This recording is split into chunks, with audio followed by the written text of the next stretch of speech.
નમસ્કાર. મહેસાણા જિલ્લાના કડી ઘટકમાં સેજો કડી સિટી કેન્દ્ર નંબર 12 કલોલ દરવાજા જેની આજે આપણે મુલાકાતે આવ્યા છીએ. આજે આપણે જોઈશું કે મારું બાળક મારું જતન જે અંતર્ગત અહીં શું અવનવી પ્રવૃત્તિઓ કરાવવામાં આવે છે જે આપણે આજે જોઈશું. તો આવો. નમસ્કાર.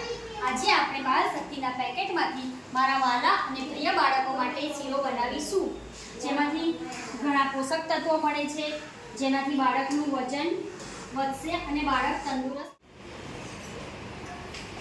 હવે મારા વાલા અને પ્રિય બાળકોને બાળ શક્તિના પેકેટમાંથી બનાવેલ શીરો તેમના વાલીઓ દ્વારા